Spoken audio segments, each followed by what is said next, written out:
భారీ ఎన్కౌంటర్ జరిగింది. ఈ ఎన్కౌంటర్ లో 7 మావోయిస్టులు మృతి చెందారు. ఛత్తీస్గఢ్ లోని దంతేవాడ నారాయణపూర్ సరిహద్దులో ఎన్కౌంటర్ జరిగినట్టుగా తెలుస్తోంది.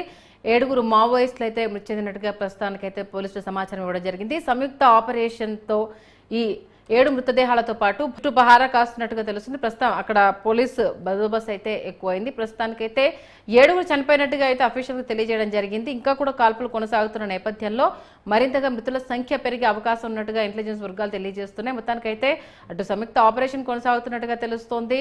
అటు పెద్ద ఎత్తున భారీ ఆయుధాలు కూడా స్వాధీనం చేసుకోబోతున్నట్టుగా ప్రస్తుతానికైతే పోలీసులు సమాచారం ఇచ్చారు. అంటే పక్కా సమాచారంతో ఈ కూంబింగ్ నిర్వహించినట్టుగా క్లియర్ గా తెలుస్తోంది. ఈ నేపథ్యంలో 7 చనిపోయారు. ఇక ఇదే అంశానికి సంబంధించి పూర్తి డీటెయిల్స్ అంచడానికి మా బ్యూరో చీఫ్ శ్రీనివాస్ అందుబాటులో ఉన్నారు. శ్రీనివాస్, 7 మావోయిస్టులు మృతి చెందినట్టుగా తెలుస్తోంది. ఇంకా కూడా మృతుల సంఖ్య పెరుగుతుంది అంటున్నారు. అసలు ఏం జరుగుతోంది? ఛత్తీస్గఢ్ దంతేవాడ నారాయణపూర్ సరిహద్దులో ఎన్కౌంటర్ జరిగిందని స్పష్టమైన సమాచారం వచ్చింది. సో దీంట్లో 7 మావోయిస్టులు అయితే మృతి చెందారని కూడా తెలుస్తోంది.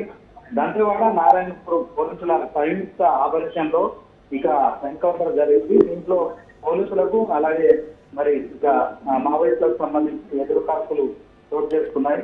ఇక ఈ భారీ ఎన్కౌంటర్ లో 7 మావోయిస్టులు అయితే మృతి చెందారని పోలీసులు ఇప్పటికే వెల్లడించారు. ఇక మరి భారీ సంఖ్యలో కూడా ఆయుధాలను స్వాధీనం చేసుకున్నట్లు పోలీసులు కూడా వెల్లడించారు. ఇక ఇప్పటికీ ఇంకా కాల్పులు అయితే కొనసాగుతూనే ఉన్నాయి.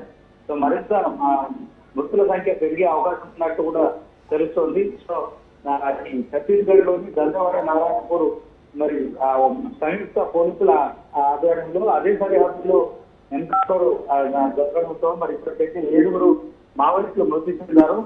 సో దీంట్లో మరి మృతదేహాలతో పాటు పోలీసు సంఖ్య భారీ సంఖ్యలో ఆయుధాలను కూడా స్వాధీనం చేసుకున్నట్టు తెలుస్తోంది. సో పోలీసులకు ఇంకా మావోయిస్టులకు కాల్పులు అయితే కొనసాగుతున్నాయి. మరింత మృతుల సంఖ్య పెరిగే అవకాశం ఉన్నట్టు కూడా సమాచారం అందుతుంది. సంజయ్, మరి మృతుల సంఖ్య పెరిగితే ఈ మధ్యకాలంలో జరిగిన అతిపెద్ద ఎన్కౌంటర్ కూడా ఇదే అయ్యే అవకాశం ఉంటుంది. మరి దీనికి సంబంధించి అంటే నిజంగానే మృతుల సంఖ్య పెరిగే అవకాశం ఉంది. అలాగే పెద్ద ఆయుధ డంప్ ను కూడా స్వాధీనం చేసుకోబోతున్నామని చెప్తున్నారు. అంటే ఏ పరంగా వీళ్ళంతా మీట్ అయ్యారు అనుకోవాలి? మరి అంత పెద్ద ఆయుధ సామాగ్రి అంటే ఏంటనేది ఖచ్చితంగా మరి మావోయిస్టులతో పాటు వాళ్ళకి సంబంధించిన ఆయుధాలు కూడా పోలీసులు మరి స్వాధీనం చేసుకున్నట్టు కూడా తెలుస్తోంది కనుక మరి స్వాధీనం చేసుకున్న క్రమంలో ఇంకా పోలీసులకు మావోయిస్టులకు కాల్పులు జరుగుతున్నాయి. వాళ్ళకి సంబంధించిన ఆయుధాలు మరి పోలీసులు స్వాధీనం చేసుకోవడంతో మరి కొంత మరింత పోలీసులు కూడా అంటే కాల్పులు కూడా కొనసాగుతున్న నేపథ్యంలో మృతుల సంఖ్య పెరిగే అవకాశం ఉంది. అంటే ఇప్పటికీ 7 మావోయిస్టులు మృతి చెందారని కూడా మరి సమాచారం రావడం కావచ్చు. ఇది మృతుల సంఖ్య మరింత పెరిగే అవకాశం ఉందన్న నేపథ్యంలో మరి ఇందాక మీరు అన్నట్టు ఖచ్చితంగా ఇది మరి మావోయిస్టులకు సంబంధించి భారీ ఎన్కౌంటర్ గా మనం పరిగణించవచ్చు. సో మావోయిస్టుల సంఖ్య బట్టి చూసుకుంటే ఇప్పటికే 7 మృతి చెందడం, మరికొంతమంది కూడా ఇదే సంఖ్య పెరిగే అవకాశం ఉందని చెప్తున్న నేపథ్యంలో ఇది మన ఖచ్చితంగా భారీ ఎన్కౌంటర్ కింద పరిగణించవచ్చు. సో మరి మావోయిస్టులు అక్కడ రెగ్యులర్ గా ఛత్తీస్గఢ్ లోని దంతేవాడ నారాయణపూర్ సరిహద్దులో అటవీ ప్రాంతం ఉంటుంది. సో అటవీ ప్రాంతంలో వారు మరి సమావేశమై అయి ఉంటారు.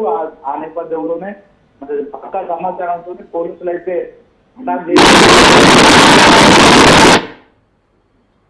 Okay, thank you Srinivas.